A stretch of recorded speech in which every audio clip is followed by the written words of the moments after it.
Сәлеметсіздер ме, құрметті 11-ші сынып оқушылары, ақылдарыңыз қалай? Бүгін біз ағылшын пәні бойынша 90-ық жиынтық бағалауға арналған тапсырманы орындайтын боламыз. ең алдымен арнамызға тіркеліп және лайк басып, басқа да достарыңызбен бөлісіп кетуді ұмытпаңыздар оқушылар. Жалпы бұл бізде ТЖБ, яғни сіздердің енді осы мектепте орындайтын соңғы ТЖБ тапсырмаларыңыз болатын болады. Бұл бізде 4-ші тоқсанның ең соңғы ТЖБ-сы. Олай болса оқушылар тапсырмамызды орындайық. Бұл бізде енді листинг тапсырмасы бізде бірінші сұрақта берілген. Жалпы бірінші сұрақта бұл сұраққа жауап беріңіз. Менеджердің кейбір қызметкерінің киіну тәсіліне көзқарасыңыз қандай деген сияқты берген болатын. Иә, енді сіздерге оқып жатып уақыт созбай ақ қояйын. Бұл жерде енді she is not at all happy деген, яғни сондай біз жауап бердік. Енді оқылатын мәтіннен сіз өздеріңіз табасыздар деген ойдамын. Осы жауаптарды ал мен енді осы жерге тиісті жауабын қойған болатынмын. Келесі бұл бізде екінші тапсырма. Ә,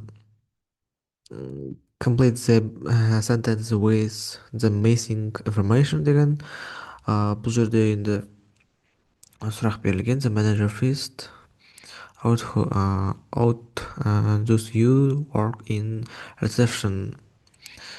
Бұл жерде енді жалпы жауап, яғни былай берілген: менеджер алдымен қабылдау бөлмесінде жұмыс істейтіндерді сынға алады деген қылып жалпы аудармасы бұл оқушылар. Келесі: men in this department have to wear dark suit. Яғни бұл жерде енді жауап берілген: бұл бөлім бұл бөлімдегі ер адамдар қара костюм киюі керек дейді. Келесі үшінші: clients may come in to see accountants. Жалпы at another time, so there is especially information for them. Жалпы бұл жерде жауап берілген: клиенттер кез келген уақытта бухгалтерлермен кездесуге келе алады, сондықтан киіну олар үшін өте маңызды дейді. Келесі, бұл жерде де енді берілген жалпы төртіншісінде.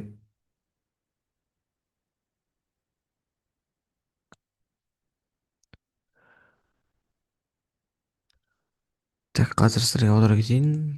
Бұл жерде кездесулеріңіз болмаған кезде қабылданған киім стилі төмен киіну ақылды кездейсоқ деп аталады дейді. Жалпы бұл енді аудармалары, бұл жақта жауаптар берілген. Иә, dress down, smart casual.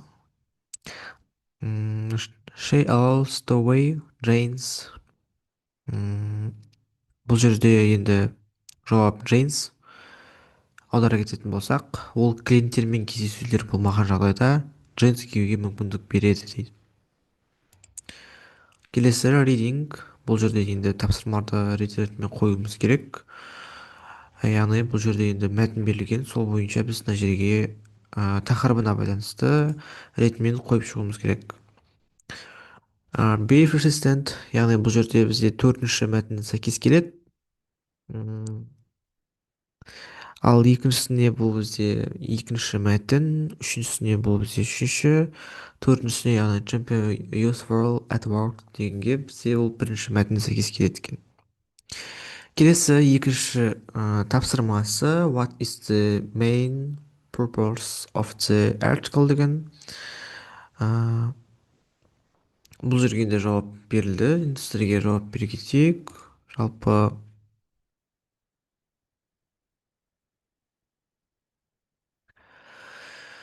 Жалпы бұл жерде берілген мақаланың негізгі мақсаты қандай деген. Мақалада адамдардың мансаптық мүмкіндіктерін қалай жақсартуға және жұмыста табысқа жетуге болатынын түсіндіріледі дейді. Жалпы жауапта. Келесі what type of information does the article provide дейді. Бұл жерде how болады вариант.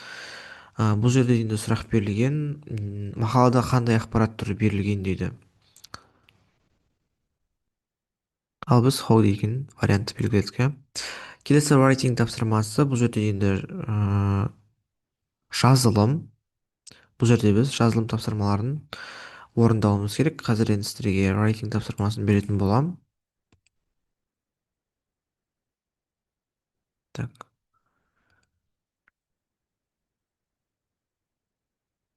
I am senior student деп жалпы сіздерге берген болатынмын.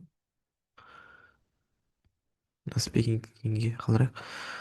Бұл жерде оқушылар енді writing, яғни жазу. Бұл жерде сіз мектептің жоғары курс студентісіз және университетке түскіңіз келеді. Университетке ең жақсы үміткер болу үшін сіз туралы ресми кіріспе жазыңыз дейді. Сіздің жазбаңызға келесі ақпаратты енгізіңіз деген, яғни осы мәтін жазатын ішінде осылар болуы маңызды.